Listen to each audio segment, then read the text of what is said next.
තස්ස භගවතු අරහතෝ සම්මා සම්බුද්දස්ස නමෝ තස්ස භගවතු අරහතෝ සම්මා සම්බුද්දස්ස නමෝ තස්ස භගවතු අරහතෝ සම්මා සම්බුද්දස්ස.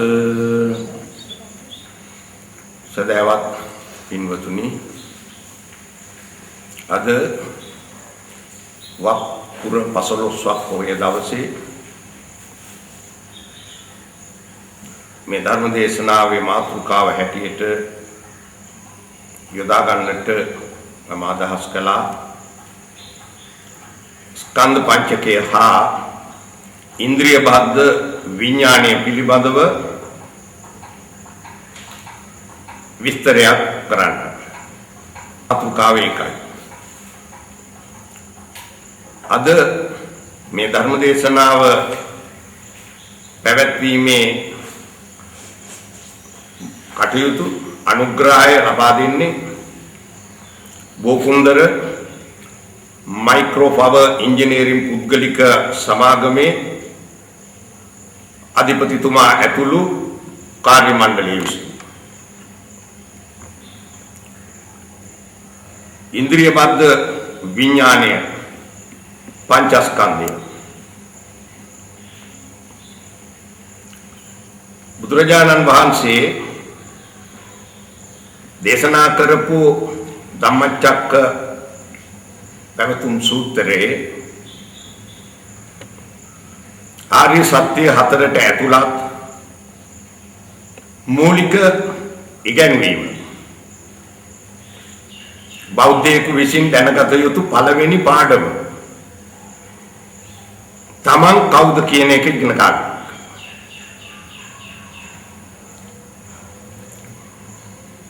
පංචස්කන්ධය කියන්නේ කුමක්ද? ඉන්ද්‍රියයන් මොනවාද?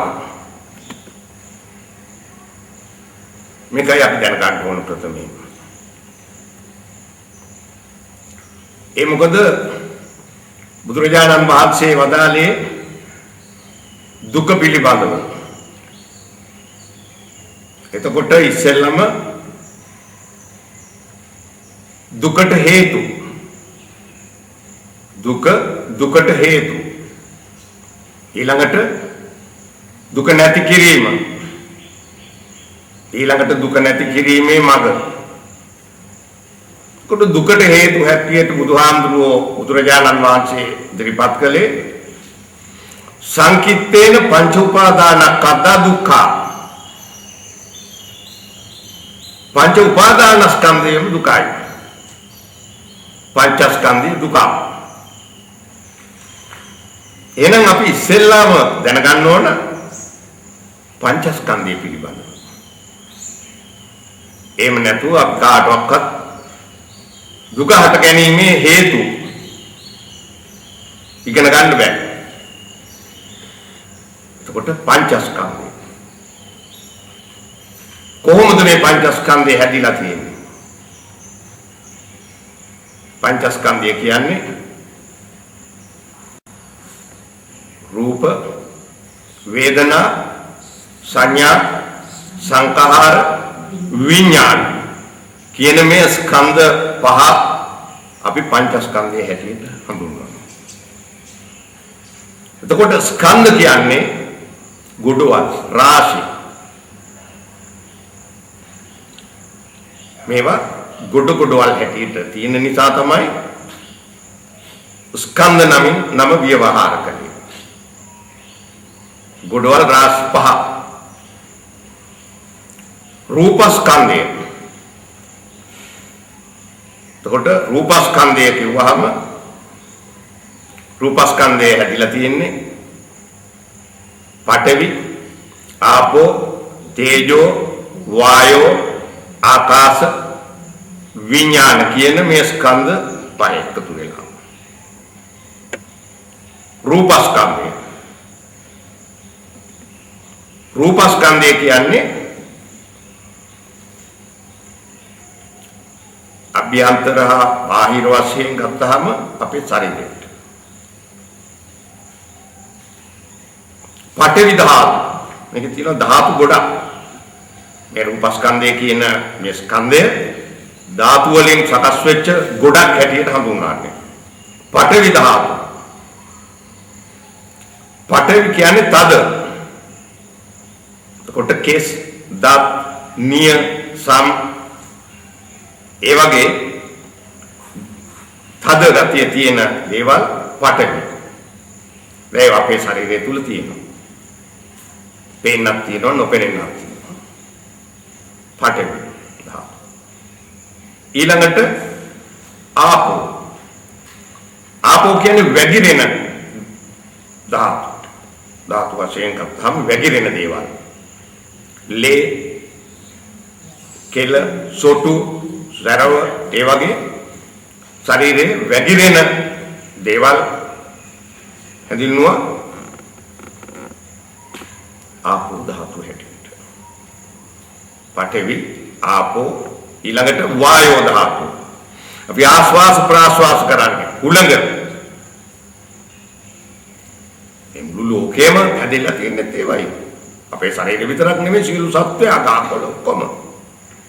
එතකොට වායු සුලඟ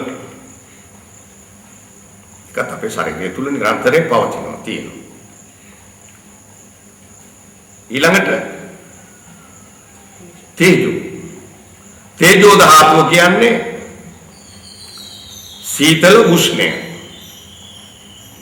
ඔය දෙකම තේජෝ ධාතුවට අයිති වෙනවා. ඔය දෙකම අවශ්‍යයි. එතකොට තේජෝ ධාතුවෙන් තමයි මේ ශරීරයේ තුල අපි ආහාර අනුභව කළාම අපි මොනවා අනුභව කළත් පැය 4ක් යනකොට ඔක්කොම ඇඹරිලා මේක ලේ ධාතුවට මේ මාරු වෙනකොට මහා ක්‍රියාදාමයක් සිද්ධ කරලා තියෙන්නේ තේජෝ ධාතුව.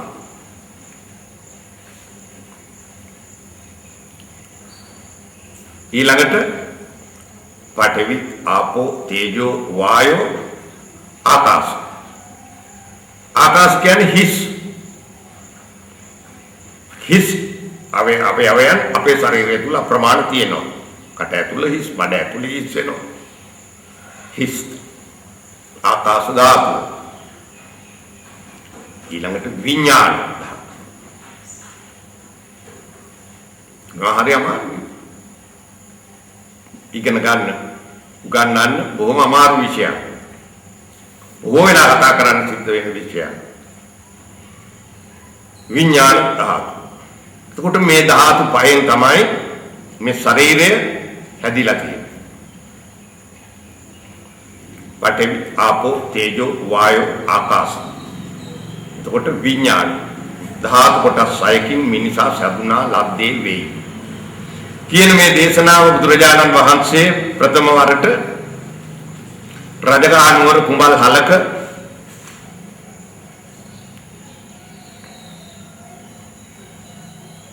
රජ කෙනෙක් බුදුරජාණන් වහන්සේ සොයාගෙන ආවා පැවිද්ද ලබා ගන්න.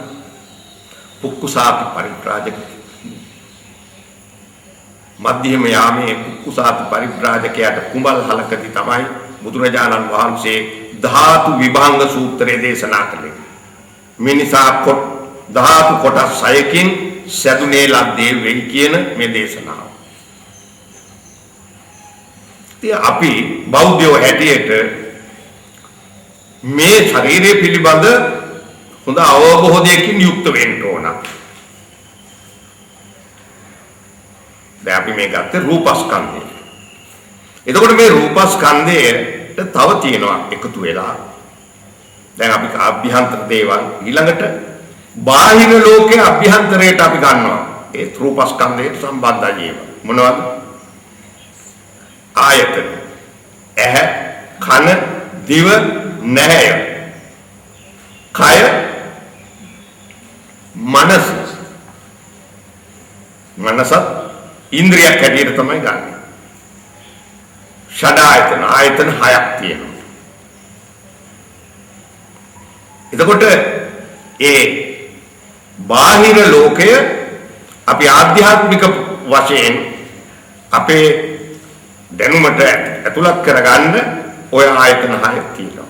ඒවට තමයි අපි ඉන්ද්‍රියන් කියලා විවහාර කරන්නේ. එතකොට දැන් මේක බෞද්ධ දර්ශනයේ විතරයි උගන්වන්නේ.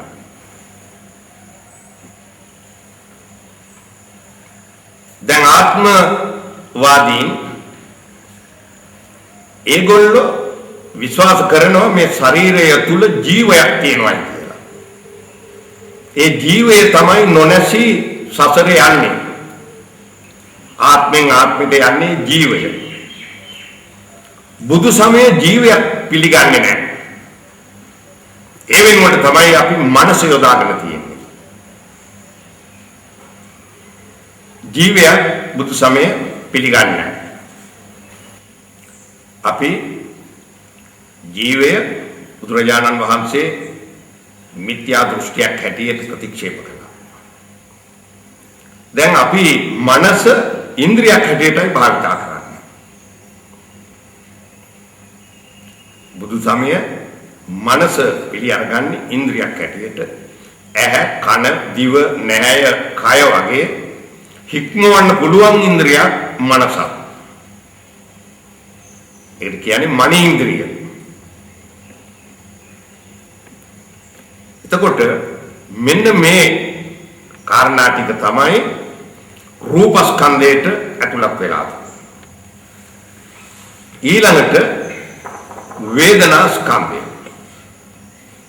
වේදනා සුඛ වේදනා, දුක්ඛ වේදනා, දුක්ඛ අසුඛ වේදනා. තුන් ආකාරයි. වේදනාව තුන් ආකාරයි. වේදනාව ඇහැ නිසා, කන නිසා, දිව නිසා, නැහැය නිසා, මනස නිසා ඇති වෙනවා. මේවා ප්‍රතිත්‍ය සමුප්පන්නයි. එක හේතුවකට අනිත් හේතුව සාපේක්ෂයි. ඒ හේතුවට අනිත් හේතුව සාපේක්ෂයි. ඒ හින්දා අපේ සිතිවිල්ලක් හට ගන්නකොට මේ කාරණා බොහෝමයක් ප්‍රතිත්‍ය සමුප්පන්නව එකතු වෙලා තමයි සිතිවිල්ලක් හටගන්නේ. ඒකට වේදනාව තුන් ආකාරයි. වේදනාව මේ ඉන්ද්‍රිය සය නිසා හටගන්නවා. ඊළඟට සංඥා.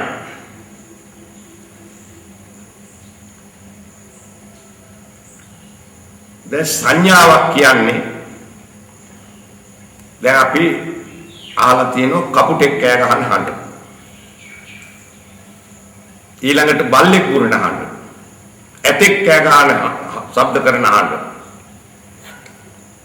කෝච්චිය නලාව පිමින හඬ. අපි විවිධ ශබ්ද නැත් විවිධ රූප විවිධ දැනීම් හැඟීම් අපි ගබඩා කරගෙන තියෙනවා. ඒකට අපි කියනවා සංඥා. සංඥා. දැන් අපි කලින් අහපු නැති සද්දයක් අපිට සවන් දෙන්න ලැබුණොත් කවුරු හරි ඇහුවොත් මොකක්ද ඒ සද්දේ? ඒක අපේ සංඥාවේ නැති නිසා අපි හඳුනන්නේ නැහැ මොකක්ද කියලා සද්දේ.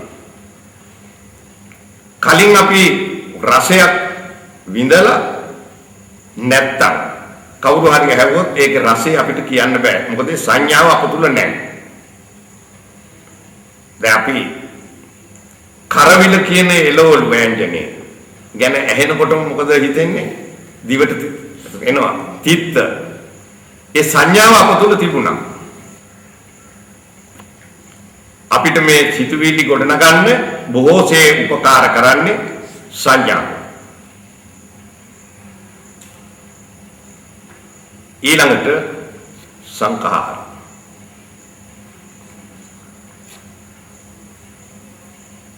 සංඛාර කියන්නේ සිතුවිලි. කුසල සංස්කාර, අකුසල සංස්කාර. එතකොට මේ සංස්කාරයන් හටගන්නේ කොහොමද? ඒ අර හය කොළම මේකට සම්බන්ධ වෙනවා. හැම එකටම වේදනාවට, සංඥාවට, සංකාරවලට මේ ආයතන 6 නිරන්තරයෙන්ම මේකට අදාළයි. සංස්කාර අපි දකින්න දේවල් හිතලා ඒවා අපි කබඩා කරගත්තාම සිතුවිලි ගොඩනගනවා. ඒ ගොඩනගන සිතුවිලි කුසල අකුසල කියලා අපි ඒවත් බෙදලා තියෙනවා. කුසල සංස්කාර අකුසල සංස්කාර හැටියට. එතකොට අපි මේ සංස්කාර පිළිබඳව තවත් විස්තර කරනවා නම් අපි මේ සංස්කාර තමයි දැන් මේ කතා කරන්නේ සංස්කාර. අපි හිතන හැම දෙයක්ම අපේ සිතුවිලි සංස්කාර. එතකොට මේ සංස්කාර වලට අපි කොපමණ මුලා වෙලා තියෙනවා. රැවටිලා තියෙනවා. සංස්කාර නිසා අපි කොපමණ දුකටපත් වෙලා තියෙනවා. අපි ඒක උදාහරණයක් හැටියට ගත්තොත් අපි දැන් වර්තමානයේ උපදිනේ පුරාණ කාලේ නම් ඒවා තිබුණේ නැහැ ටීටර් තිබුණේ ඒ කාලේ බුදුරජාණන් වහන්සේ ඉන්න කාලේ තිබුණා ටීටර්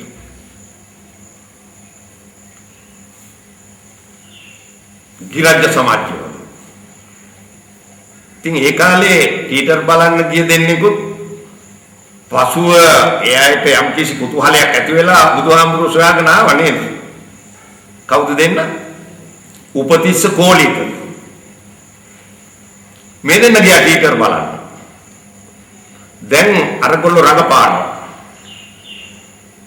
ඉතින් නොයෙක් ජවනිකා තියෙනවා එතකොට ඒවා බලනකොට මේ අයට නොයෙක් සිතුවිලි අට ගන්නවා ඒ ජවනිකා අනුව දුක අට ගන්නවා සතුට අට ගන්නවා කුතුහලය අට ගන්නවා මේ දෙන්න ප්‍රඥාව දෙන්නේ සංජය බෙල්ලට්ට පුත්තගේ ශිෂ්‍යෝ දෙන්නේ මේ දෙන්න කතා වුණා මෙතන කරන්නේ ලොකු ප්‍රෝඩාවක් මේගොල්ලෝ මේ කරන කියන කටයුතු ඒගොල්ලන්ගේ සිත්වල නැහැ අපිට ඇති වෙන දුක අපිට ඇති වෙන ද්වේෂය අපිට ඇති වෙන රාගය ඒ රඟපාන අයට නැහැ ඒව බලලා අපි අහක යන දෙයක් තමයි මේ හිතේ තැම්පත් කරගෙන දුක් විඳින්න පටන් ගන්න. දැන් මේ දෙන්න නැගිටලා හිටියේ නැහැ. පහුවදා උපතිස්ස පරිබ්‍රාජකයා පාරේ ඇවිදගෙන යනකොට වික්ෂුන් වහන්සේ නමක් මුණ ගැහුණා. දැන් මට ලොකු කුතුහලයක් මේ රාත්‍රියේ බලපු මේ දර්ශනය ගැන. මේකේ විස්තර අහගන්න ඕන. මේ පරිබ්‍රාජකයෙක් මේ වික්ෂුන් වහන්සේ නමක් මම කරන්නේ පාරේ. පස්සෙන් ගිහින් කතා කරා. ඒක කිව්වා මොකද දැන් මගේ දානේ වෙලාව දානේ පස්සේ කතා කරා. ඉතින් දානේ පස්සේ මේ ප්‍රශ්නේ කතා කළා. ඇහුවා කවුද ගුරුවරයා? මගේ ගුරුවරයා බවත් ගෞතමයන් වහන්සේ. ශිෂ්‍යෝ හික්මවන්නේ කුමන ධර්මයක් දේශනා කළාද? මම ළඟදී පැවිදි වුණේ මම ඒ තරම් කියා දෙන්න දන්නේ නැහැ. කමක් නැහැ දන්න ටික කියන්න. ඒක අපිට කියනවා මේ අමුදුරු යේ ධම්මා හේතු පබවා තේසං හේතු තථාගතෝ ආහ තේ සංචයෝ නිරෝධෝ එවං වාදී මහා සමනෝ අපේ මහා ශ්‍රමණයාණන් වහන්සේ අපට උගන්වන්නේ හේතු ප්‍රත්‍යයෙන් ඇති වෙන සියල්ල ඒ හේතු ප්‍රත්‍යයෙන්ම නැති වෙන වගයි. අපිට වැටුණා. මට වැටුණා. මොකද උනේ? මේක අහලකොටම අතෑරුණා. ළඟ තීච්ච ටික. සංස්කාර පින්ඩේ. සෝවාන් ඵලයට පත් වුණා. දැන් අපි ඔය අවස්ථාවට බොහෝ දෙනා හැන්දෑව මුණ දෙනවා. ඔය රූපවාහිනී ටෙලිඩ්‍රාමා බලනවා. දැන් ඉඳගෙන දැන් මේගොල්ලෝ මනස දියුණු කරලා නැති නිසා ධර්මාවබෝධය නැති නිසා අරව බලලා සතුටු වෙනවා දුක් වෙනවා කුතුහලය ඇති කර ගන්නවා ද්වේෂය ඇති කර ගන්නවා ඒවා මනසේ තැම්පත් කර ගන්නවා එතනින් නිකන් ඉන්න පහවදාටත් ඒක ගැන යම් යම් අය කතාත් කරනවා එතකොට ඒ අය රඟපාන්නේ කුලියට සල්ලි වලට අප අපහිතනේව ඒ අය හිතන්නේ නැහැ. දැන් අපි ගත්තොත් ජාතක කතාවක් දැන් විසන්තර ජාතකයේ නාට්‍ය පෙන්නනවා නම් රූපවාහිනියේ බමුණා දරුවන්ව වැල්පොටවල් වලින් ගැට ගන්නකොට අඬනවා ළමයි අපට කේන්ති යනවා. දරුවෝ දෙදෙනා ගැන දුක හිතෙනවා. රජුරුවෝ දරුවෝ දීපු නිසා රජුරුවෝ කෙරෙහි ද්වේෂයක් එක්තරා ප්‍රමාණයකට ඇති වෙනවා. නමුත් ඒ රඟපාන අයට ඒක තියෙනවා නැහැ. එතකොට අපි මොකද කරන්නේ? පැය භාගයක් තිස්සේ අහක තියෙන සිතුවිලි ටිකක් මෙහාට අරගෙන ඇඟේ ලේ පුච්ච ගන්න. අපි හැම දෙයක් ගැනම හිතන්නේ ওই විදිහට. අපි අනුන් ගැන හිතන්නේ ওই විදිහට. අපිට පුළුවන් අරයා මා ගැන මෙහෙම හිතනවා ඇත. නමුත් එයා හිතන්නේ වෙන දෙයක්. ওই සංස්කාරයන්ගේ ස්වභාවය. සංස්කාරයන්ගේ ස්වභාවය අපිට නිර්මාණය කරගෙන ඕන දෙයක් හිතේ හදාගෙන ඕන සංස්කාරයක් ගොඩනගාගෙන අපිට දුක් ඇති කර ගන්නත් පුළුවන්, සතුට වෙන්නත් පුළුවන්. ඒක හරියට අර දුආමුරු වදාලේ කෙහෙල් කඳේ අරටු හොයන්න පතුරු ගලවනවා වගේ වැඩක්. හරයක් නැති දෙයක්. සංස්කාරවල ස්වභාවය. රූප, වේදනා, සංඥා, සංස්කාර නේද? ඊළඟට මොකද්ද? විඤ්ඤාණ. අද උඟක් දෙනෙක් පටලවගෙන ඉන්නේ විඤ්ඤාණස්කන්ධය තමයි. බොහෝ තැන්වල කතා කරන්නේ විඤ්ඤාණය කියන්නේ හිත. එහෙම නැත්නම් හිත කියන්නේ විඤ්ඤාණය. එහෙමයි. එහෙමයි අපි හිතන්නේ. උන්නේ. විඤ්ඤාණයෙන් කෙරෙන්නේ අරමුණක් තියෙන බව පෙන්වන එක විතරයි. එච්චරයි. ඒකට කාරණා තුනක් අවශ්‍යයි. ඇහි ප්‍රසාදයේ තියෙන්න ඕනේ. කියන්නේ ඇහැ පේනෙන්න ඕන. ඉන්ද්‍රියන් විඳුණු කෙනෙකුට ජාත්‍යන්තයකට මේ චක්කු විඥානය හට ගන්න නැහැ. ආයතන හයටම එනවා විඥානය. දැන් අපි මෙතන මල් තියෙනවා. එතකොට රතු පාට මල්, කහ පාට මල් මෙහෙම තියෙනවා. එතකොට දැන් මේවා දැක්ක ගමන් අපට විඥානයක් හට ගන්න නැහැ. මෙතන බොහෝ දෙනෙක් පිරිසු ඉන්නවා. පිටින් බැලුවාම කහ කොළ පේනවා. මේ තිබුණු පළියට විඥානයක් හට ගන්න නැහැ. විඥානයක් හටගන්නේ අවධානයක් ඇති වුණාම. දැන් පාරේ සෙනග යනවා. මිනිස්සු යනවා. අපි ගණන් ගන්න. අපි ටිකක් දන්න කෙනෙක් යනවා. එතකොට මොකද? අන්න අවධානය ඇති වුණා. මේ සිරිසේන. අන්න. දැන් සිරිසේන බව දැනගත්තේ කවුද? දැන් අරමුණ පේනවා. ඇහැ ප්‍රසාදයේ තියෙනවා, ඇහැ පේනවා. සිරිසේන යනවා, සිරිසේනවා ගැටුණා දැන් ඇහැට නේද? චක්කුං චාවසෝ පටිච්ච රූපේච උපජ්ජති චක්කු විඥාන. තින්නම් සංගති පස්සෝ පස්සපච්චය වේදනා. දැන් මේ තුන කාරණා තුන එකතු වුණාම අරමුණක් තියෙන බව දැනගන්නවා. එච්චරයි. විඥාණය කරන්නේ අරමුණක් තියෙන බව පෙන්වනවා. එතකොට සිරිපාල බව දැනගත්තේ කොහොමද? ඇහැ අඳුරන සිරිපාලව. සිරිපාලගේ නම දන්නවද ඇහැ? සිරිපාල කියලා හඳුනාගත්තේ සංඥාවෙන්. කලින් එයාගේ නම දැනගෙන හිටියේ නැත්තම් එයා දන්නේ නැහැ. ඒකයි මම කිව්වේ කලින් නොයසු නොදුටු ආපු නැති දෙයක්, හිතේ නැති දෙයක් සංඥාවක් හැටියට අපි ඒක නැත්තම් ළඟ ඒක අපිට ගන්න බෑ. එතකොට දැන් මෙතන මේ මන කහ පාටයි. එතකොට මන කහ පාටයි කියන්නේ ඇහැ දන්නේ නැහැ. කහ පාටයි කියලා දුන්නේ සංඥාව.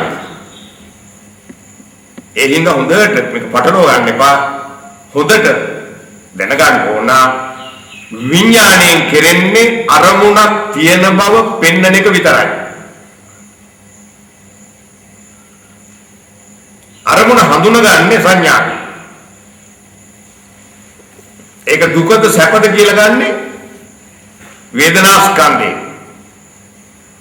ඒ අනුව ඒක මට සුබදායකද අසුබදායකද කියලා හඳුනගන්නේ සංස්කාර ස්කන්ධය. මම පටිච්චසමුප්පන්නයි කිව්වේ මේවා මිටියක් හැටියට තියෙන්නේ. ඔක්කොම එකට එකතු වෙලා තියෙන්නේ. නමුත් ඉගැන්වීමේ පහසුව පිණිස අපි මේව වෙන් කරලා කතා කරනවා. දැන් අන්ධ කෙනෙකුට චක්කු විඥානයක් නැහැ. ඒ පේන්නේ පාට මොකද්ද කවුද පුද්ගලයා මොකක් පේන්නේ. බිහිරෙකුට සෝත විඥානය එන්නේ නැහැ. නොබිදිනු ඉන්ද්‍රියක් තියෙනවා. ඉන්ද්‍රිය අපර බිහින්න. විඥානයක් හට ගන්නවා. එතකොට දැන් තේරුම් ගන්න ඕන මේ කාරණා තුන ඇහැ හෝ කන හෝ දිව හෝ නැහැ හෝ කය හෝ මනස හෝ දැන් මනේන්ද්‍රියෙන් දැන් අපි කියනවා රුවන්වැලි මහා සෑය. දැන් මේගොල්ලෝ දැක්ක ඔක්කොමනේ. ඡායාව දැක්කනේද? කොහෙද තිබුණේ? කොහෙන්ද ගත්තේ අපි? ඒක කොහෙද අපි ගබඩා කරලා තිබුණේ මනේන්ද්‍රියේ. ඉන්ද්‍රිය හයෙන් වෙනවා. ශබ්ද කනෙන්, රූපය ගන්ධ සුවඳ නැහැ, රස දිවෙන්, සීතල උෂ්ණ ආදී ස්පර්ශේ කයෙන්. එතකොට අපි අර නාම රූප කරගත්තේ දැන් මනේන්ද්‍රිය තැම්පත් වෙලා තීච්ච දේවල් වල. එතකොට විඥාණයෙන් කරන්නේ අරමුණක් තියෙන බව දැනගන්න එක විතරයි. අරමුණ හඳුනගන්නේ සංඥාවෙන්. ඒක දුකද සැපද කියලා ගන්නේ වේදනා ස්කන්ධේ. ඒක කුසල හෝ අකුසල හෝ පැත්තට අපි බෙදාගෙන හිතන්න පටන් ගන්නෙ සංස්කාර වලින්. එතකොට මේ ඉන්ද්‍රියන් සදෙනාම සම්බන්ධයි කාටද? මනසට. එතකොට මේ මනස වැඩ කරන්නේ ලනු පොටවල් තුනක්. මනස කඹයක් නම් ලනු පොටවල් තුනක් ඇඹරි තමයි මේ කඹේ වැඩ කරන්නේ. මේ ඉන්ද්‍රියන්ගෙන් ගන්න අරමුණු වලින් අපිට එනවා හැඟීම්.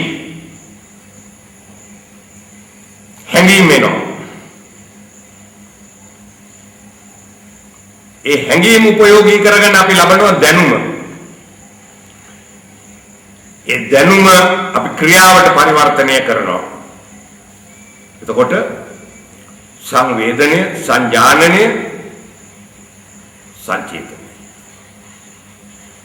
හැඟීම්, දැනීම්, මෙහෙයවීම. මේක මේ මදුපිණ්ඩික සූත්‍රයේ බොහොම ලස්සනට බුදුරජාණන් වහන්සේ පැහැදිලි කරලා තියෙනවා.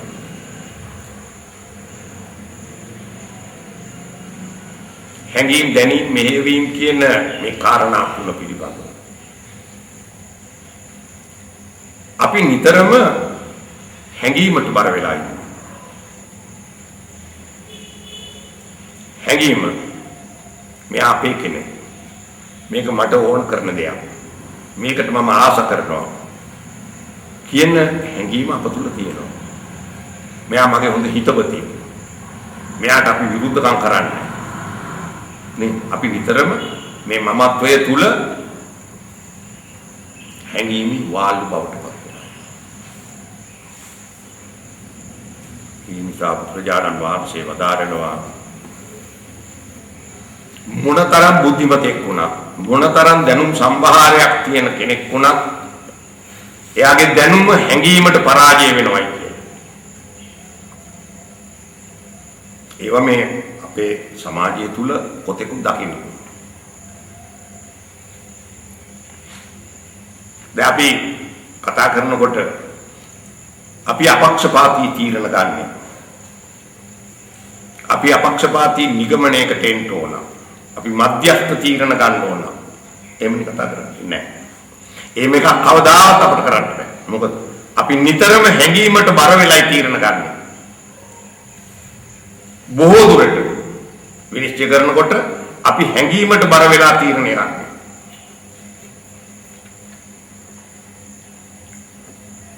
හැඟීමි වාල් වෙලා කොයිතරම් බුද්ධිමතෙක් වුණත් කොයිතරම් ප්‍රඥෙක් වුණත් බුදුරජාණන් වහන්සේ වදාළේ එයා හැඟීමට පරාජය. බුද්ධිය පරාජය වෙනවා. දැන් පෞගේ කාලේ ප්‍රවෘත්ති පත්‍රවල තියෙනවා.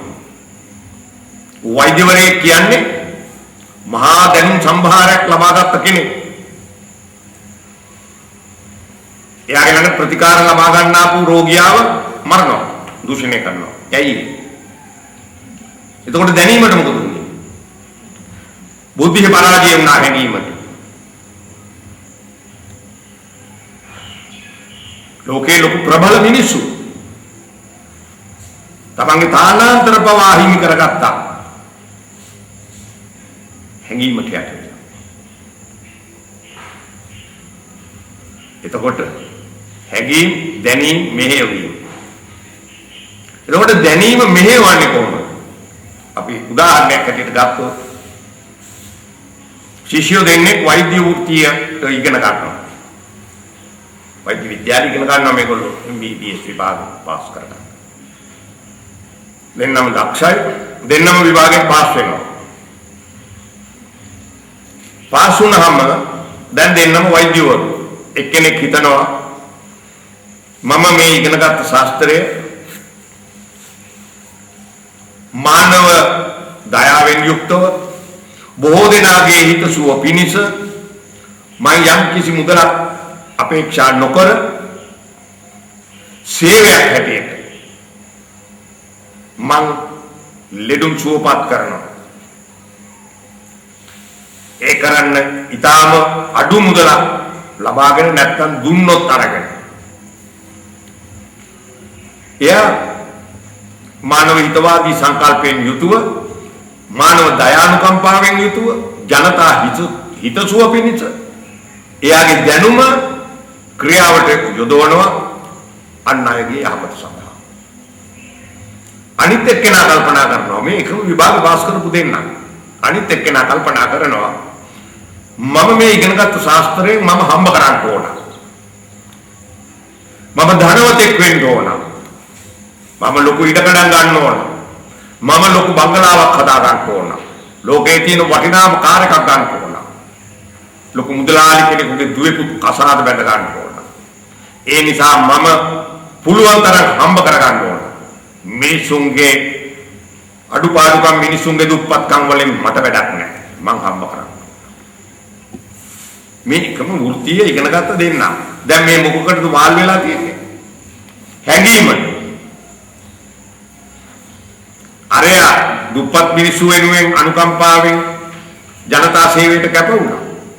මෙයාගේ බුද්ධිය ජනතාව සූරා කෑමේ අවියක් බවට පරිවර්තනය කරගත්තා. ඒ හින්දා බුදුරජාණන් වහන්සේ වදාළා ඔය කාරණා තුනෙන් පරිස්සම් වෙන්න.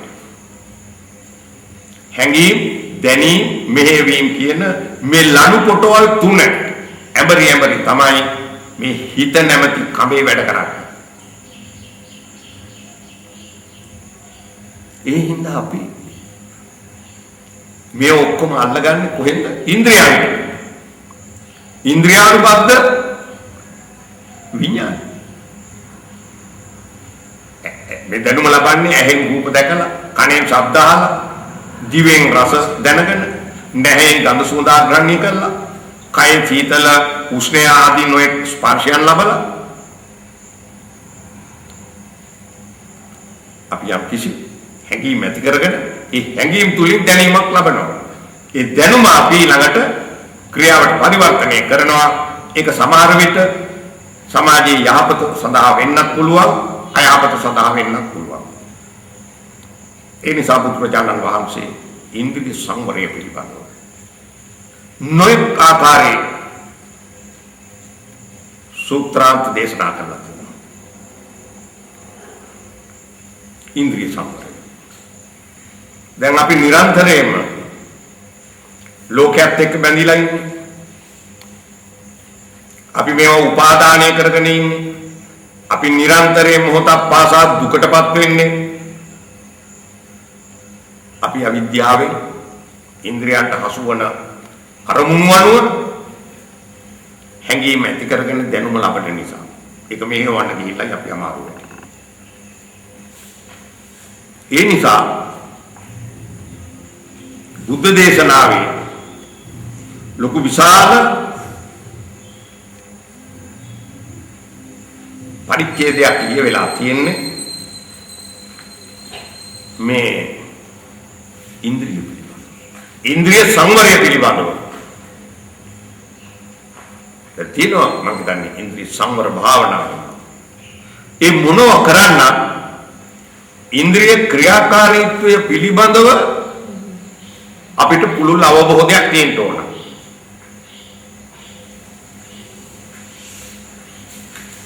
ඒ නිසා බුදුරජාණන් වහන්සේ මේ ඉන්ද්‍රියන්ගේ ඇලෙන්නේ නැතුව ගැටෙන්නේ නැතුව අපිට ජීවත් වෙන්න නම් මනස උසස් තත්ත්වයකට ගන්න. දැන් පුරාණ කාලේ බමුණු සිටුරු පාවා සියලු ධනය අතහැරලා අඹදරුව අතහැරලා වනාන්තරගත වුණා භාවනා කරා. වයස එක්තරා ප්‍රමාණයකට එනකොට ඒගොල්ලෝ ගෘහ ජීවිතය අතහැරලා කැලේට යනවා. ඒකට ඒගොල්ලෝ යොදාගත්ත වචනය මොකද්ද? අභිනිෂ්ක්‍රමණය. ගිහිගේ හැරදායාම.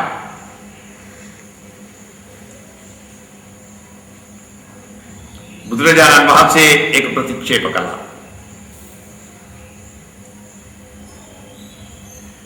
බමුණු ආගමේ තියෙන අභිනිෂ්ක්‍රමණය බුදුරජාණන් වහන්සේගේ නෛෂ්කර්මයක් අතර විශාල පරතරයක්. බුදුරජාණන් වහන්සේ වදාලා පැනලා යන්න එපා. එලින් යන්න. අනුපායෝ අනපායෝ අනිශ්චිතෝ අපටිබද්දෝ විප්පමුත්තෝ විසංයුත්තෝ විමර්යාදික චේතසා විහෙරති. එලින් යන්නත් එපා පැනලා යන්නත්. යථාර්ථයේ භූත විදිහට පිළිගන්න. සුතේ සුතමත්තං දිත්තේ යථා දිත්තමත්තං මුතේ මුතමත්තං විඤ්ඤාතේ විඤ්ඤාතමත්තං.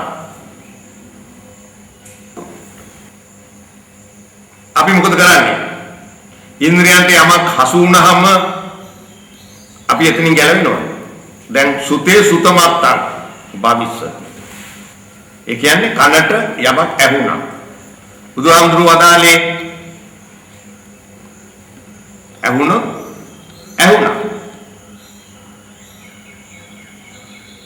අතාරින්න. අපි අතාරිනවා නෑ. අපි කල්ලගන්න. මේක ප්‍රායෝගිකයි. මේ බුදුදහම අපි කොච්චර පොතපත කියවලා බණ අහලා ඉගෙන ගත්තත් වැඩක් නෑ. මේක ප්‍රායෝගිකව වෙන්න ඕන. ඇහුණා. දැන් පාරේ යනකොට අපිට කවුරු හරි බනිනවා. වරුස වචන කියලා බනිනවා. අපිට රණ්ඩුවට යන්නත් බෑ. මිනිස්සු බලන් ඉන්නවා අපිට වරුස වචන කියන්නත් බෑ පාරේ. දැන් අපි ගිහින් නිකන් ඉන්නේ නෑ ගෙදර. මොකද? දැන් හරි කේන්ති යන පුද්ගලයෙක් රැට නිදාගන්නේ ඒ විදිහම හිතෙන් පොලේ ගගහ මර. එළි වෙනකන් දුක් විඳිනවා. මොකද දැන් විශාල ලැජ්ජාවකටපත් වුණා මේ මිනිස්සයා අපට කුණු හරපෙන් බැනපු නිසා. අරයට ඇවුන නිසා නේද? එයා බැන්න මෙයාට ඇවුනා.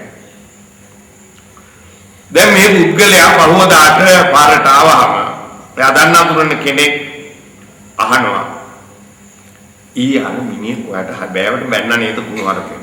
අනේ ඕ මං මේ මිනිස්සව අඳුරන්නෙත් නෑ බලන්නකො මොනවට බැන්නද දන්නේ. එතකොට අර මහත්තයා කියනවා ඒ මිනිහයාට ඕල්මා දෙන්නේ ඒ පිස්සු මිනිහෙක් නේ. දැන් එතකොට මෙයාගේ කේන්තියට මොකද උනේ? එවෙල වෙනකන් තිබුණා. කේන්තිය නැතුව ගියා. ඇයි? පිස්සෙක් නේ බැලලා තියෙන්නේ. ඇහෙනකොටම හිතුවනම් ඒක මොකද වෙන්නේ? එයා රැයියට ගන්න දුක් විඳිනවද?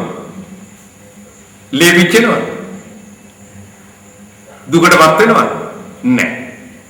එන ඇහුණා. දුටුවොත් දුටුවා. දැනුණොත් දැනුණා. අරමුණක් දැක්කොත් දැක්කා. හටගත්තොත් හටගත්තා. අතාරි. තත්ත විපස්සති. ඒ වෙලාවේදී මතාරින බුදුහාමුදුරුවෝ ඉගැන්වුවේ.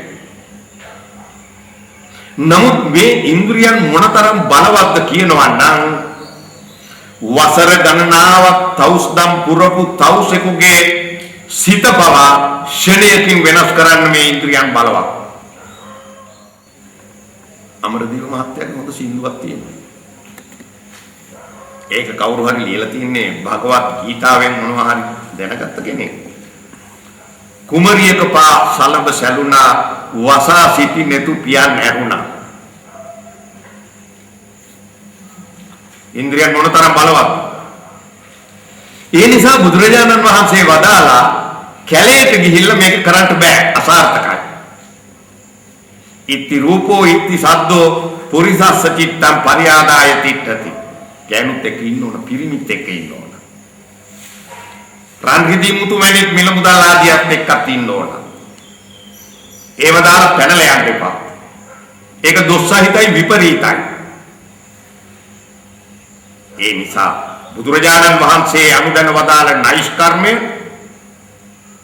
මේ ජන සමාජයේම ඉඳගෙන මේ ජන සමාජය කියන මඩවල මේ සමාජ මඩ වහුරා මේකේ බේබද්දෝ ඉන්නවා, හොරු ඉන්නවා, සල්ලාලියෝ ඉන්නවා, කේලකාරයෝ ඉන්නවා, මිනිමරුවෝ ඉන්නවා, චණ්ඩි ඉන්නවා. නොයේ තරහින් මේ මිනිස්සු මේ සමාජයේ ඉන්නවා. මේක හැපිටි මඩවල. බුදුරජාණන් වහන්සේ වදාළේ මේ මඩවලේ ජීවත් වෙලා මේකම හැදිලා මේකම ගැටිලා මේ මඩවලේ නෙළුම් මල වගේ මේ ජන සමාජයේ උඩට පත්මාකාර ජීවිතය කිව්වේ ඒකට. මං හිතන්නේ දරුවන්ට තාම පාසල් වල ඒ අදහස දෙන ලකුණු දැන් ඇවිල්ලා තියෙනවා. දැන් කැලේට බැලලා ගියාම කැලේට රූමත් කාන්තාවක් ආවොත් දැන් මොකද මේ ආමුදුරු කැලේට ආවේ මේ කමේ ඉන්නකොට බඩු මුට්ටු දැක්කහම ගෑනු දැක්කහම මට ඉන්න බෑ ඒකයි මම කැලේට ආවේ. දැන් කැලේට රූමත් කාන්තාවක් ආවොත් මොකද වෙන්නේ? මේ ආමුදුරුන්ට ගෑනු නැති කැලෑවකට හොයාගෙන යන්න වෙනවා.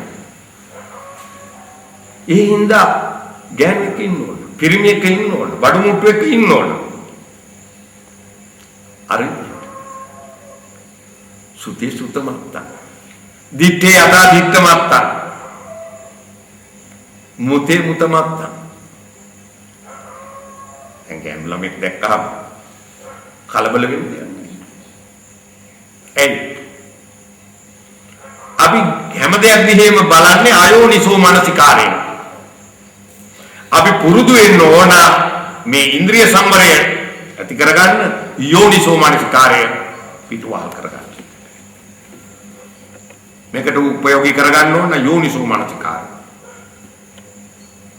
සිහි නුවණින් බලන්න.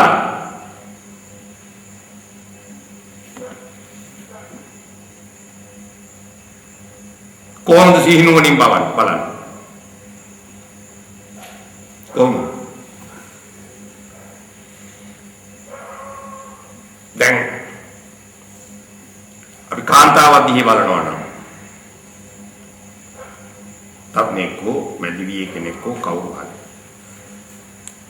බලන්න ඕන යෝනිසෝ මනස්කාරයේදී බලනවා නම් මෙයා මගේ මෑණියෝ වගේ, මෙයා මගේ අක්කා වගේ, මෙයා මගේ දුව වගේ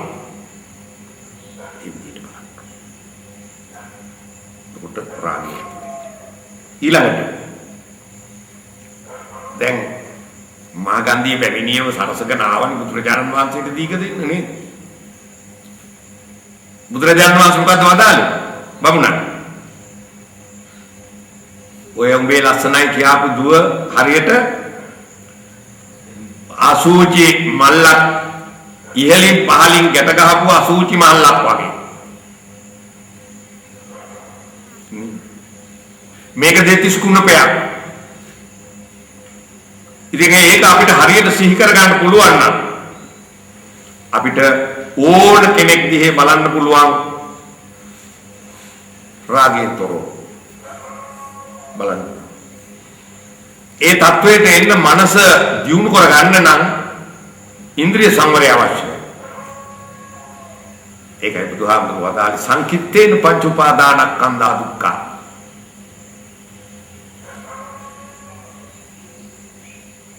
මේ සියලු දුක් කරදර වලට අපිව පටලවන්නේ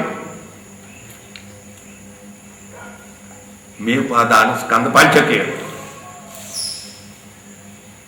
ඒක අපි හැමතිස්සෙම කියන්නේ මේ තථාගත ධර්මයේ පිට නැහැ. මේක තියෙන්නේ Taman තුළ.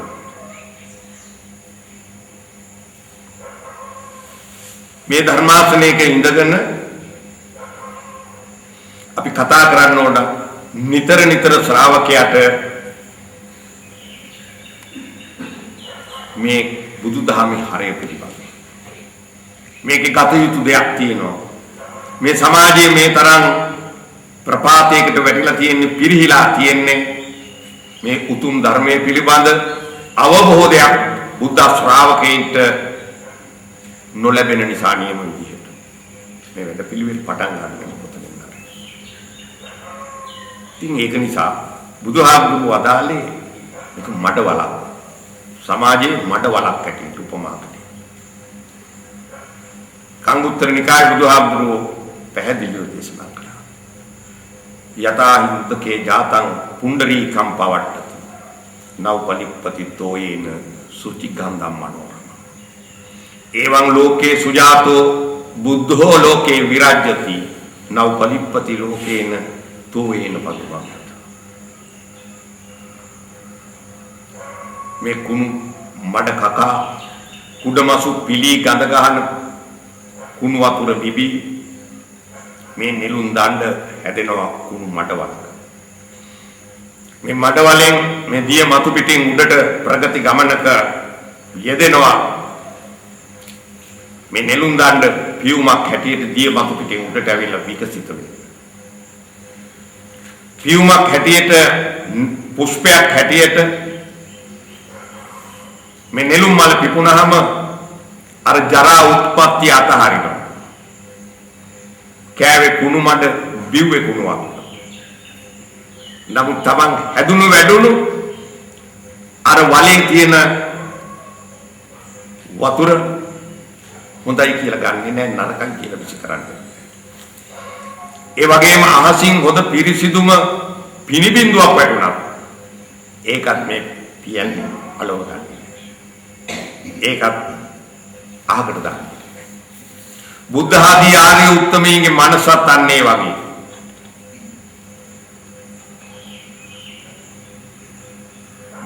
අපි ඒ தത്വයටපත් වෙලා නැති නිසායි අපි ලෝකෙ දෙකට බෙදාගෙන දෙපැත්තක හැසිරෙන්නේ. අර නෙළුම් මලේ කතාව. ඒකයි. දැන් ඕනම තැනකට ගියාම වන්දනා ගමනක් ගියාම බුදුරජාණන් වහන්සේට පූජා කරන්න විකුණන්න තියෙන උගත් තැන් වල මොනවද? නෙළුම් මල්. පන්සලක ඇඳලා තියෙන මොනවද? රූපවල නෙළුම් මල්. ලෙනක කටාරමක කොටලා තියෙන නෙළුම් මල්. පොතක රූපකයක තියෙන්නේ නෙළුම් මල්. ඇයි? මේ ආර්ය උත්තමයන්ගේ මනස උපමා කරන්නේ නෙළුම් මලට. ඒකයි නෙළුම් මලක් වගේ අපිට සමාධිත්‍යයක් ඇති කරගන්න මේ ස්කන්ධ පංචකය පිළිබඳ හා ඉන්ද්‍රිය බද්ධ විඥානය පිළිබඳ හොඳ අවබෝධයක් තියෙන්න ඕන. අපි ඇහැට පේන රූපේ මම කොට මගේ කොට ගන්නවා. කනට ඇහෙන ශබ්දය මම කොට මගේ කොට ගන්නවා. නැහැට දැනෙන ගඳ සුවඳ මම කොට මගේ කොට ගන්නවා. අපි මේ හැම එකක්ම ඉන්ද්‍රියන්ට හසු වෙන හැම එකක්ම මම කොට මගේ කොට ගන්නවා. දැන් ආත්ම කොට ගන්නවා මේක මගේ. ඒක මගේ ආත්මය. ඒ නිසා අපි එතෙන්දී පැහැදිලි ලෙසම කල්පනා කරන්න ඕන.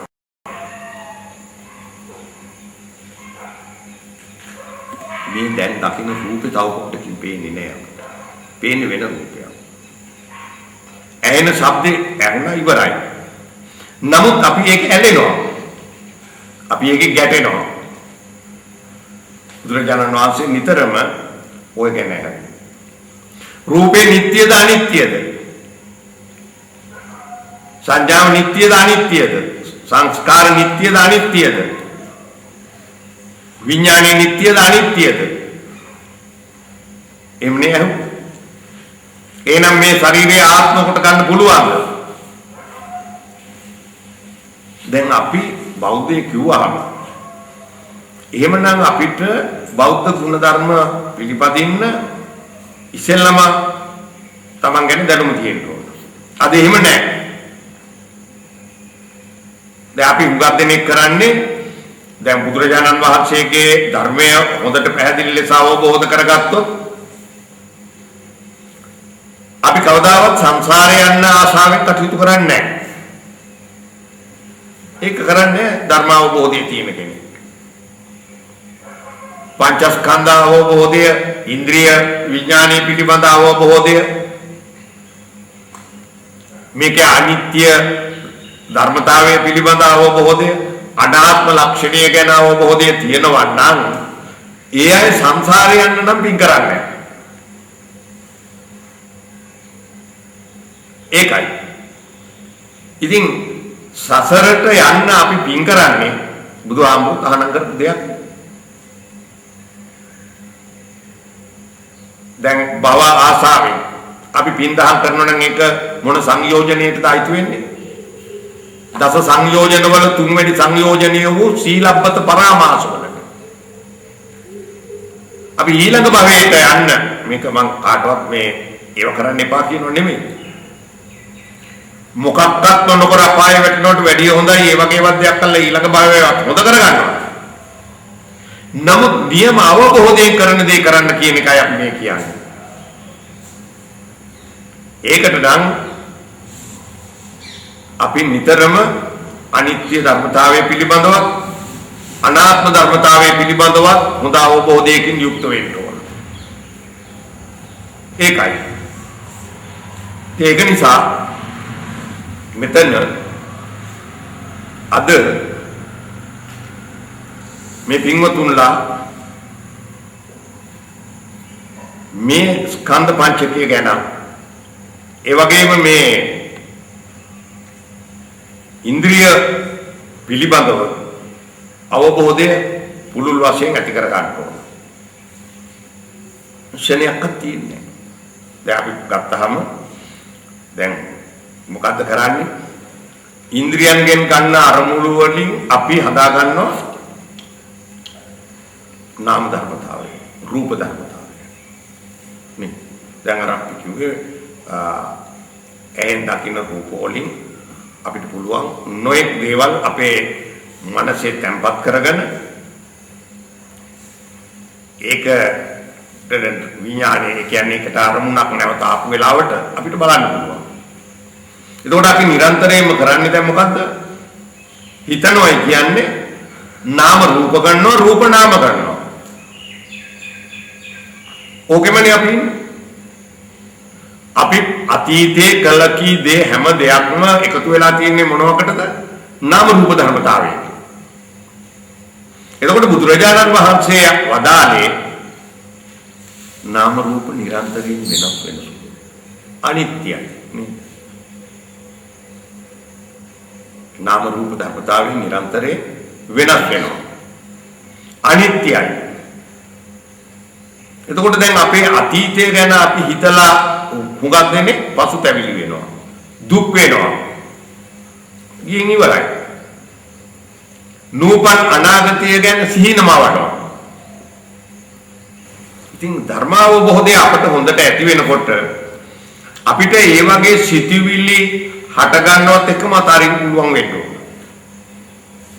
ආධ්‍යාත්මය දියුණු කර ගන්නවයි කියන්නේ එතෙන්ට එන්න ඕන. ඒ නිසා නිතරම ධර්මකාරණා පිළිබඳව හිතන්න ඕන. දකින්න රූප පිළිබඳව, ඇහෙන ශබ්ද පිළිබඳව, ඒවෙන් අපි කොයිතරම් වේදනාව විඳිනවද? කොයිතරම් දුක් ඇති කර ගන්නවද? කොයිතරම් කරදර පටලවා ගන්නවද? මොකද මේ ඉන්ද්‍රිය පංචකයක්, මේ ආයතන හයක්, මේ ස්කන්ධ පහ මම කොට මගේ කොට අරන් තියෙන නිසා. එවනේ බුදුහාමුදුරුවෝ මේ ගැන සඳහන් කරේ අවධාරණයම මේවැ අනිත්‍ය ස්වභාවය අපිට හඳුන්වලා දෙන්න. නමුත් අපි මොහොතකටවත් ඒක ගැන හිතන්න තරම් අපිට බුද්ධියක් නැහැ. ඒ බුද්ධියක් නැත්තේ අපි බණ අහලා අහන තැන දාලා යන නිසා. ඒකයි අපි මේ දැන් වීර්ය කරන්නේ. මේක නිතර නිතර අඩු ගන්න දැන් මේ තියෙන නවීන තාක්ෂණයවත් උපයෝගී කරගෙන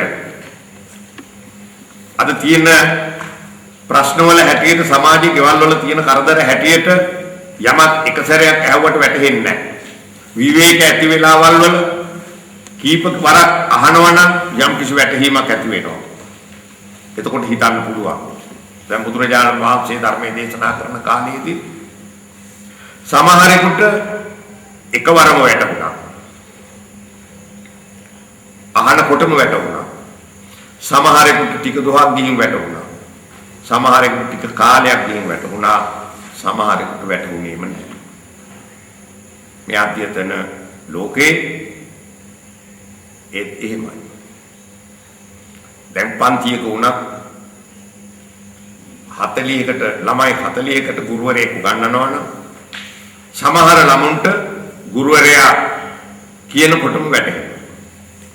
සමහර අයට ටික වෙලාවක් ගිහින් වැටහෙනවා. සමහර අයට බොහෝ දවස් ගිහින් වැටහෙනවා. සමහරුන්ට වැටෙන්නේම නැහැ. ඒ නිසා බුදුරජාණන් වහන්සේට එකම දේ ගැන විස්තර කරන්න නොයේ පర్యాయ ක්‍රම භාවිතා කරන්න සිද්ධ වුණා.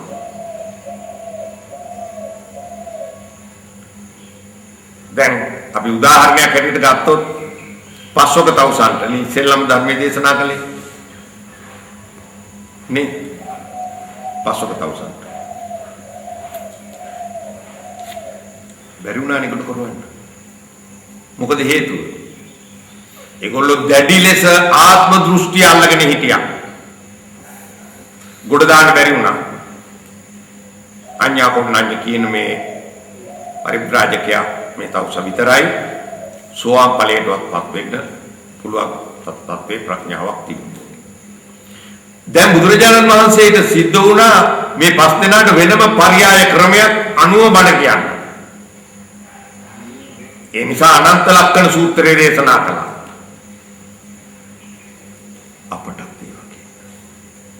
අපටත් ඒ වගේ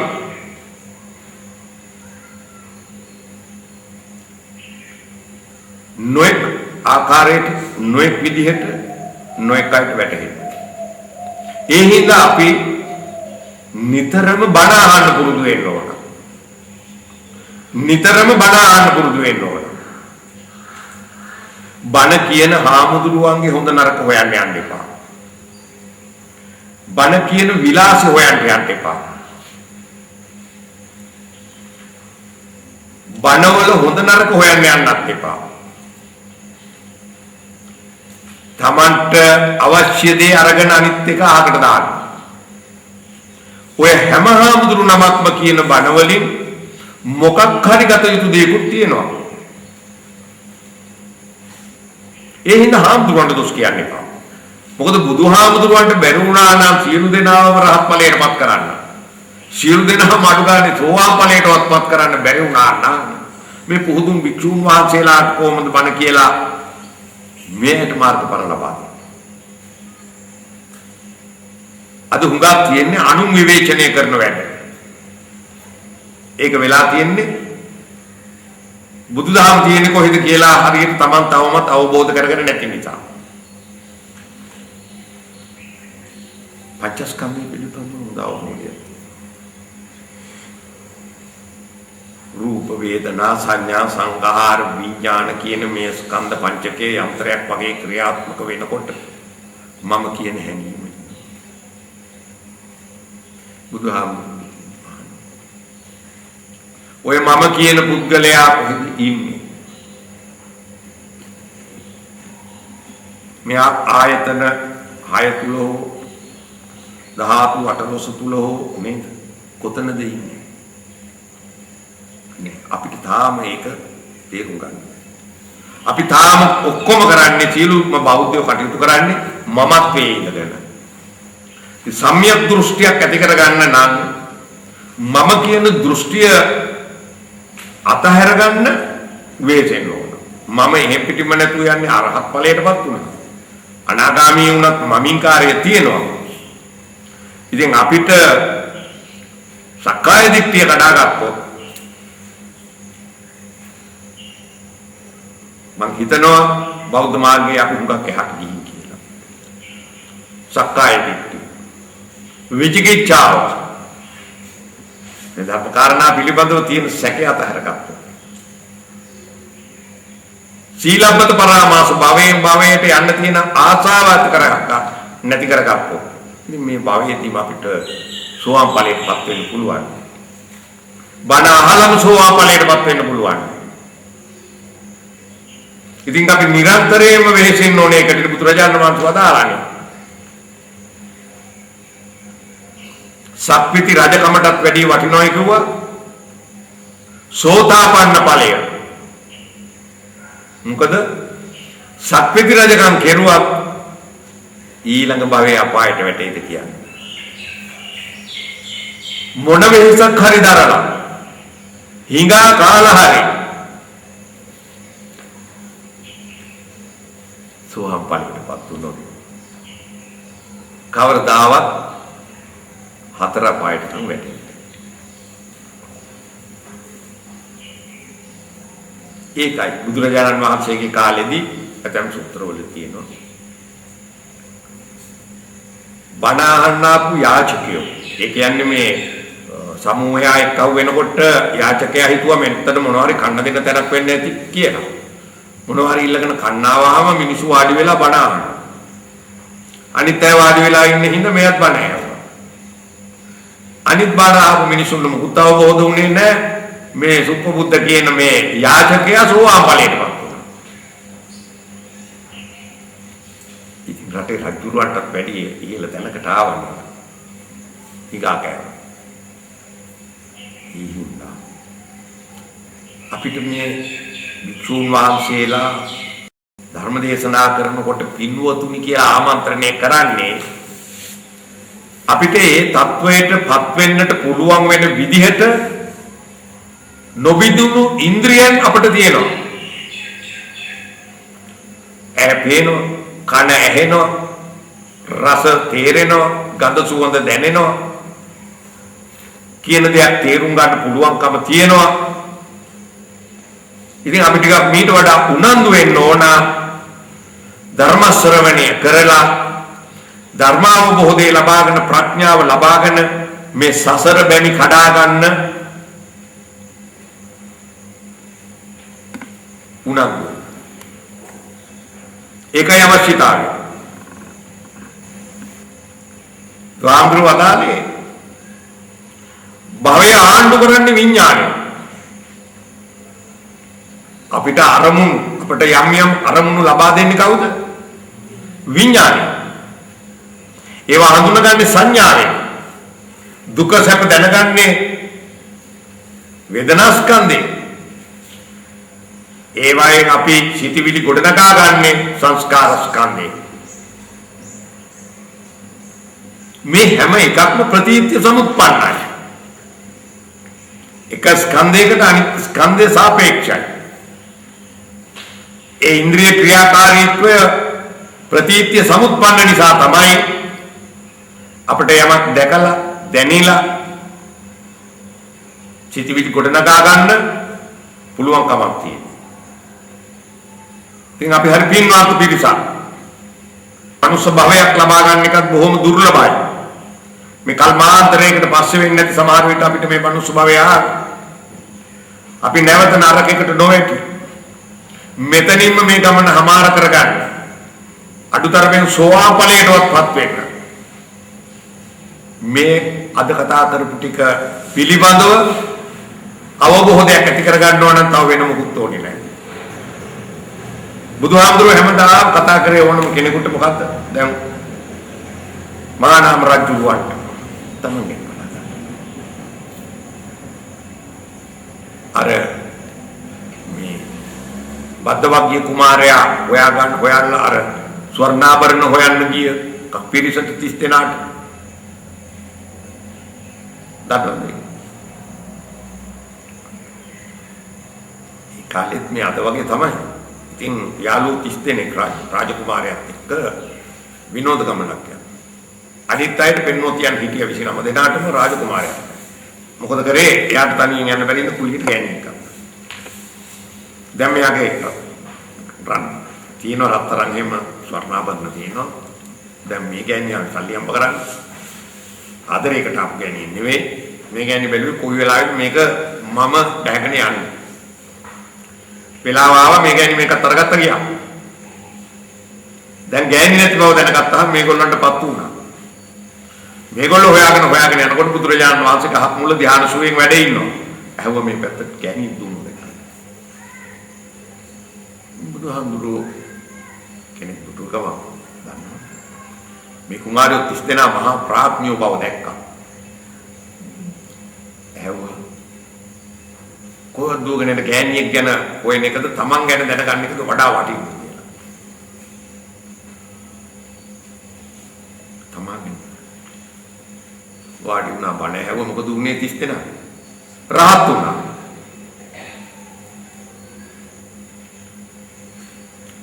ඒ නිසා හැමතිස්සෙම කියන්නේ පිටින් හොයන්න දෙයක් නැහැ.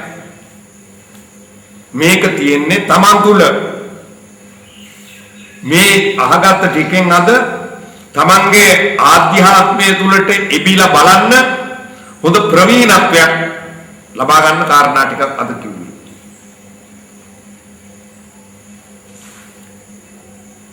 ඇහැට රූප පේනවා, කනට ශබ්ද ඇහෙනවා, නැහැට ගඳ සුවඳ දැනෙනවා, දිවට රස දැනෙනවා, කයට අපිට ස්පර්ශයෙන් නොයෙක් දේවල් ලැබෙනවා. එතකොට අපි මේවා උපාදානය කරගන්නවා. මේ උපාදානය කරගෙන අපි දුක් විඳිනවා. එතකොට ඒකින්ද යෝනිසෝ මනසිකාරය අපිට නිරන්තරයෙන්ම තියෙන්න ඕන. සිහිනුවන තියෙන්න ඕන. ඒ හින්දිය මේකෙන් ඉන්ද්‍රිය සංවරය කරගන්න. ඉන්ද්‍රිය සංවරය අද ලෝකයකට ඉඩක් නෑ. ඒවා හදන පටන් ගත්ත තාක්ෂණයේ යොමු කරපු මිනිස්සු දැන් අනිත් පැත්තට ඇරිලා මේක හොයනවා දැන්. අපි දැන් මේ කතා කරන දේ. අපේ අය දැන් මහා වාණිජ කුමන්ත්‍රණයක් තියෙනවා. මේ පැය 24 මේක තප්පරයක් නෑර භාණ්ඩ නිෂ්පාදනය කරනවා. ඒ නිෂ්පාදනය කරන හැම භාණ්ඩයක්ම මේ ඉන්ද්‍රියන් පිනවන්න හදන ඒවා. මෙලෝ සිහියක් නැතුව මිනිස්සු දුවා ඇවිදින්නේ ඒව Tamanට අයිති කර ගන්න. සැප විඳින්න, සතුට ලබන්න. දැන් මේ ඇති කියලා ඒවායින් සෑහීමකටපත් වෙච්ච කිසි කෙනෙක් මේ ලෝකේ නැහැ. තව තවත් සැප හොය දුවනවා. නමුත් කිසි කෙනෙක් ඕවායින් ලබාපු සැපක් සතුටක් නැහැ. සැපක් සතුටක් ලැබෙයි කියලා බලාපොරොත්තුවක් පමණයි අප තුල තියෙන්නේ. අපිට කවදාකවත් ඔය කිසි දෙයකින් සැපක් සතුටක් ලබා ගන්න බෑ. ඒ සියල්ල తాවකාලික ආස්වාදයක් ලැබිය හැකි දේවල්. එහෙම තමයි ලෝකෙ බුදුරජාණන් වහන්සේ ඉන්න කාලෙදී අද මේ වගේ භෞතික වශයෙන් විද්‍යාව දියුණු වෙලා යන්ත්‍ර සූත්‍ර උපකරණ හදලා නොතිබුණා. ඒ කාලෙත් තිබුණා කරත්තෙන් ගොන් කරත්තෙන් හරි අරන් ගියා. විල්ලුද පළස් සුවඳ විලවුන් කසී සලු ඒ පරිහරණය කළා. 7 අවුරුද්දෙන් සෝවාන් ඵලයට පත්වෙච්ච විසාකා උපාසිකාවත් රන්කහවණු 24 කෝටියක්ද කොහෙද වටිනා මේල පළඳනාවක් ඇන්දා. අපි කියන්නේ මේ අයට චින්දු අහන්න එපා. මේ මොස්තර අනුව මේ ඇඳුම් විලාසිතා අනුව ඇඳුම් අඳින්න එපා. අපි ඒව කිතහනම් කරන්නේ නැහැ. ඒව කරන්න බෑ. නමුත් Taman ඒව අවබෝධයෙන් මේ ගත යුතු හරයක් තියනවද කියලා දැනගන්න ඕන කරන්නේ.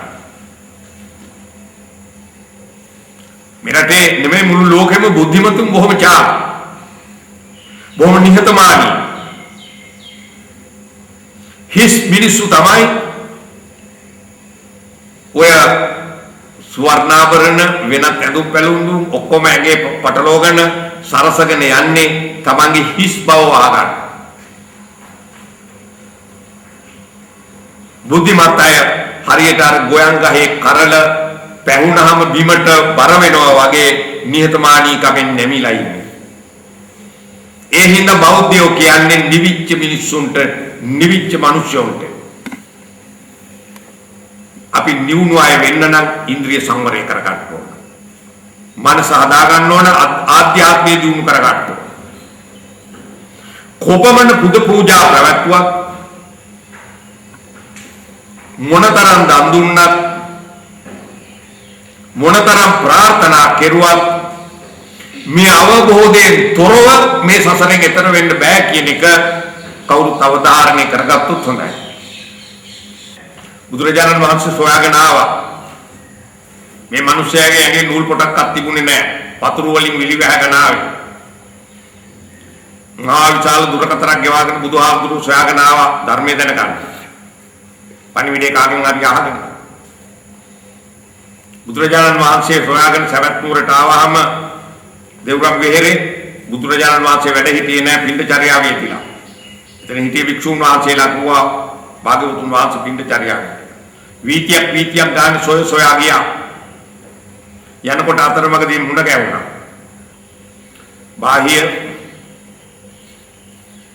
දැන් පින්ඩචර්යාවේ දින වෙලාව දානෙන් පස්සේ බණ කියනවා. භාග්‍යවතුන් වහන්සේ අපි සංසාරේ කොතෙකුත් ආහාර සොයාපදේමයි කළේ. ඉස්සෙල්ලා මම මැරෙයිද? එහෙම නැත්නම් ඔබ වහන්සේ මැරෙයිද කියලා අපි දන්නේ නැහැ. ඒ නිසා මට දැන් බණ කියන්න. බුදුරජාණන් වහන්සේ දුටුවා මෙයා මහා ප්‍රඥෙක්. මට කිසි වෙහෙසක් නැතුව මෙයා විකට කරන්න පුළුවන්. බුදුරජාණන් වහන්සේ හිටගෙනම දාරු කිරියත් හිටගෙන බුදුරජාණන් වහන්සේ වදාලා බාහිය සුතේ සුතමත්තම් භවිස්සති දිත්තේ යතා දිත්තමත්තම් භවිස්සති මුතේ මුතමත්තම් භවිස්සති විඤ්ඤාතේ විඤ්ඤාතමත්තම් භවිස්සති. මේ සූත්‍රයේ ඇහෙනකොටම දාරු චිරිය ඇගේ නූල් පොටක් කන්න නැතුව අරහත් ඵලයටපත් වුණා. ඒ නිසා